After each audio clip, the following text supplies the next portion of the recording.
Everyone, what's up? It's me again, Junkmaster3, and it is time for another update video. This isn't going to be that big of an update video, but I was like, okay, I had some spare time over, so why the hell not? Because otherwise I'll probably just forget which films that I have showed you before, and which ones that I haven't shown you before. So yeah, this is going to be a small little update video, and also for the upcoming videos I will try to make some horror review videos as well, since it is the month of October. So hopefully I'll get to that as soon as possible as well. So but enough talk about that. Now let's begin or continue with the update video. First up there, I mean, in this update video there's plenty of Asian stuff in this update video. So yeah, and yeah, it's all genres basically. So yeah, now he's completely lost track for some damn reason. But first up, we have a film called Amon Saga or Amon Saga. I'm not really sure how you pronounce that, but this is like an animated film from the 80s, 86. Never heard about this before, but since I have told you before that I've gotten more and more into these anime type films, I just figured why the hell not. So yeah, Amon Saga. Amon Saga. That now sounds really stupid when I said that. Then we have a film which I have seen before, and I think, if I remember correctly, this was a really unique type of sci-fi action adventure type film. And the film is called Casern. I'm not really sure if you pronounce it like that, but yeah, amazing cover art on this one as well. This is released by Noble Entertainment, I believe. They under this Asian Vision, they usually made some releases. They made some releases. They released plenty of really interesting Asian horror, Asian films in general under that label. So I'm actually sort of trying to get a hold of most of those films. So yeah, Casern. Then we have a film. This is a Korean film called Tube. I've been told that this is sort of like a Korean version of the film called Speed with Keanu Reeves, which I sadly haven't seen yet. I've not seen any of those films, the Speed films, but I always wanted to see them. But yeah, Tube. Only heard good things about it though, so yeah. And this one also has, I completely forgot to show you, this also has a, okay, what's that away? Slip cover or whatever, like a folder right there, so yeah, awesome. Then we have a film which is called Satan Returns 666, and I think the title is a little bit confusing, because at first I was like, oh my god, Satan Returns, is this like a sequel to something else which I haven't seen before? But I looked it up on IMDb, and according to IMDb, this is just a standalone film. It has nothing to do with any other film. But this one has Don Yen in it, and I think this is one of his earliest, one of the earliest films he's been in. Yeah, Satan Returns, 666. Then we have a film. This is a. I think this might be Chinese. Yeah, it's a Chinese. I think it's a Chinese ghost film or spatter film. I think it's like some weird combination of both. But this film has a really, or like this particular release has an amazing cover art in my opinion. Really creepy. The film is called Possessed. This was a little bit hard to find on IMDb when I wanted to read more about this film, because there's so many films that has that title, Possessed, basically. So yeah, let's see here. Yeah, I think this is from 81 or 82. I'm not sure, but yeah. Then we have a film by the same man who did the Tetsuo films, a film called A Snake of June. This is directed by, of course, Shinya Tsukamoto.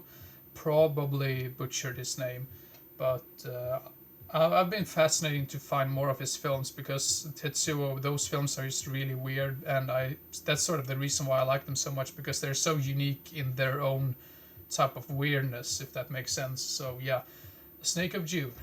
This is from the early 2000s, by the way.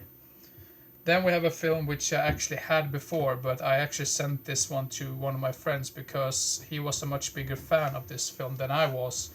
And I was like, why the hell should I keep it if he liked this film more than I did? And I was able to find this movie again for a pretty damn good price. That was the main reason why I bought it again, because I think it goes for really ridiculous money for on the most sites, or on the most websites. So Robber's Lover, yeah, really glad to have it in my collection again.